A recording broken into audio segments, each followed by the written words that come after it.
मृत्यु है।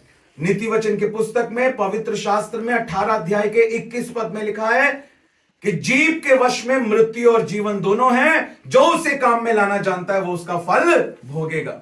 होशे नबी की पुस्तक के 4 अध्याय के 6 पद के अंदर लिखा है, परमेश्वर कह रहा है मेरे लोग जो मेरे नाम के कहलाते हैं, मेरे वचन का ज्ञान ना होने के कारण वो नाश हो रहे हैं, गरीब हैं, बीमार हैं, तंगी में हैं, बदहाली में हैं, श्रापों में हैं, परिवार नहीं बचाए जा रहे, गांव नहीं बचाया जा रहा, जीवन नहीं बदल रहे। क्यों?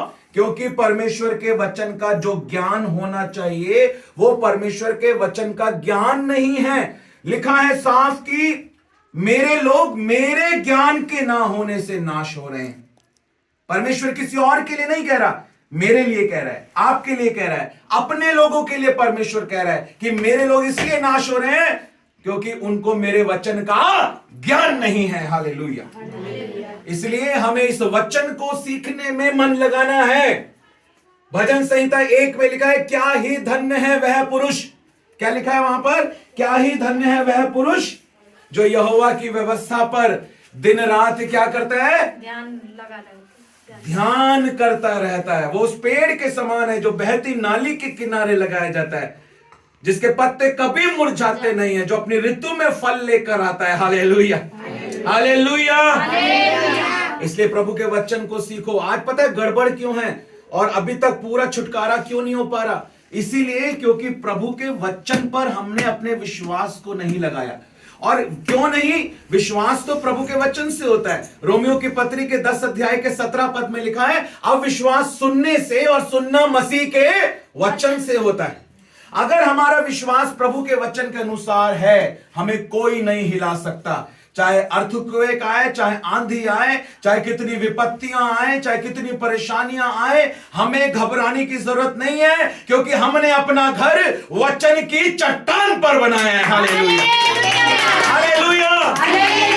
हमें कोई फर्क नहीं पड़ेगा। हालेलुया। आपको पता है मिस्रियों के ऊपर विपत्तियां आती थी, उनके टिड्डियां आ गई, उनके ऊपर महामारियां आ गई हैं और उनके खेत तबाह हो गए, पहलौठे मारे गए, वहां पर विलाप हो रहा था, वहां पर दुख हो रहा था। लेकिन एक जगह मिस्र में वहां पर विलाप हो रहा था, लेकिन परमेश्वर के जो लोग थे, इजरायली लोग, वो पर आनंद मना रहे थे। हालेलुया। वहां पर कोई विलाप नहीं था। हालेलुया।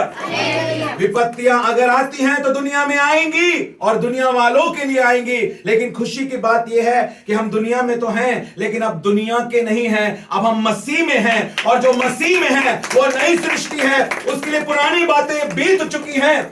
दूसरा कुरिन्थियों 5 अध्याय के 17 पद में लिखा है, सारी बातें नई हो चुकी हैं। Hallelujah, hallelujah.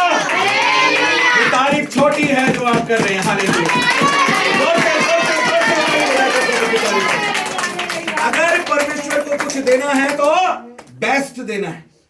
जब परमेश्वर को भेंट चढ़ाते थे, पुराने नियम में लिखा है, तो परमेश्वर ऐसा मेमना चाहता था, ऐसा पशु चाहता था जो बीमार ना हो, कहीं से कटा पिटा ना हो, कहीं से खराब ना हो। ऐसी भेंट परमेश्वर चाहता है। परमेश्वर उत्तम चाहता है और वो हमें भी उत्तम पदार्थों से तृप्त करता है। हालेलुया। और मैं आपके लिए प्रोफेटिक वर्ड्स को बोलता हूं, आपके लिए इस समय मैं भविष्यवाणी के शब्दों को बोल रहा हूं। जो कान है वो सुन ले। हालेलुया। इन भविष्यवाणी के शब्दों को परमेश्वर का दास होने के नाते, परमेश्वर के आत्मा में होकर इस समय मैं बोल रहा हूं। हालेलुया। इन प्रोफेटिक वर्ड्स को प्रभु ने वो उत्तम दाखरस आप लोगों के लिए अब तक रख छोड़ा है। Hallelujah, hallelujah. प्रभु ने वो उत्तम वचन की शिक्षा आपके लिए रखी हुई है। हालेलुया। प्रभु ने अपने वचन के प्रकाशनों को आपके लिए रखा है। हालेलुया। परमेश्वर ने अपने श्रेष्ठ दासों को आपके लिए रखा है। हालेलुया। परमेश्वर ने आपके लिए अभिषेक को रखा है। हालेलुया। परमेश्वर ने आपके लिए सामर्थ को रखा है। हालेलुया। परमेश्वर ने आपके लिए नए नए गीतों को रखा है। Hallelujah, hallelujah. आपको पता है बारिश की कभी कमी नहीं होती है, लेकिन प्रॉब्लम यह है कि आज लोगों को बारिश की भूख है, लेकिन जो बारिश करता है ना उसकी भूख नहीं। आज लोगों को चंगाई की भूख है, लेकिन जो चंगाई देता है उसकी भूख नहीं। बस हम चंगे हो जाएं, बस हमें आशीष मिल जाए, नौकरी लग जाए। यहां देखो इधर, हमें गंभीर होना है। हालेलुया, हालेलुया, बोलो यीशु मसीह की। एक एक करके कपड़े कम होते जा रहे हैं। बोलो यीशु मसीह की। हालेलुया, पवित्र आत्मा की आग आती है। हालेलुया, हर एक रुकावट दूर हो जाती है। हालेलुया, प्रभु है काम करने वाला। मैं आपको बताऊं, मैंने दुनिया के 140 देशों में प्रचार किया है। भारत का ऐसा कोई राज्य नहीं होगा जहां मैंने प्रचार नहीं किया। हजारों गांव में मैं जा चुका हूं, 2000 से ज्यादा गीतों को मैंने लिखा है। लेकिन मेरे परमेश्वर को सब बातों के लिए सारी महिमा मिले। हालेलुया, मैंने हमेशा वचन के साथ कभी भी समझौता नहीं किया। चाहे मैं किसी को भी सुनूं, कुछ भी देखूं, कुछ भी सुनूं, हमेशा मैं इस वचन से उस बात को जांचता हूं कि क्या यह सही है या नहीं। दूसरा कुरिन्थियों 10 अध्याय के 5 पद में लिखा है, हर एक उस कल्पना का, हर एक उस ऊंची बात का खंडन करो जो परमेश्वर की पहचान के वचन के विरोध में आती है। हालेलुया, जो भी बात परमेश्वर के वचन के अनुसार नहीं है, उसमें हमें कभी आमीन नहीं बोलना है। उसमें हमें कभी भी अपने मुंह से उसको बोलकर एक्सेप्ट नहीं करना, उस बात के ऊपर विश्वास नहीं करना। हमें सबसे बड़ा हमारे लिए परमेश्वर का वचन है। हालेलुया, हालेलुया, हालेलुया, हालेलुया, बोलो यीशु मसीह की। इसलिए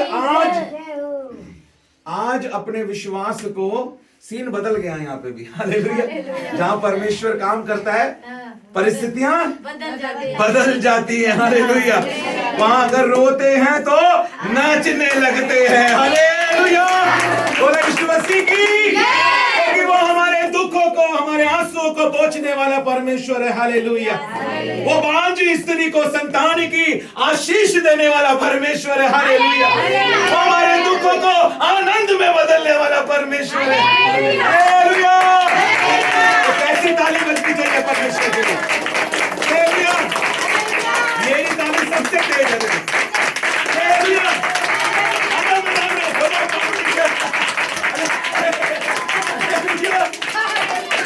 आदित्य और मैं भी कॉम्पिटिशन कर रहे थे। हालेलुया, इसकी ताली तेज है। हालेलुया, हमारे बीच में ये भूख और ये प्यास होनी चाहिए। हालेलुया, भजन संहिता 42 के 1 पद में दाऊद कहता है कि जैसे हिरनी नदी के जल के लिए हाफती है, वैसे परमेश्वर में तेरा प्यासा। जब प्रभु ने मुझे कहा ना अमेरिका जाना है, मैं अमेरिका जाऊंगा। जब प्रभु ने मुझे कहा इंग्लैंड जाना है, मैं इंग्लैंड जाऊंगा। जब प्रभु ने मुझे कहा नेपाल जाना है, श्रीलंका जाना है, भूटान जाना है, बर्मा जाना है, मैं जाऊंगा। जब प्रभु मुझे कहेगा तुझे मुंबई जाना है, तुझे गुजरात जाना है, तुझे हिमाचल जाना है, जम्मू कश्मीर जाना है, मणिपुर जाना है, जहां प्रभु कहेगा मैं जाऊंगा। और आपके लिए गुड न्यूज है, प्रभु ने मुझे कहा तुझे गीता बहन के पास जाना है। Hallelujah, hallelujah,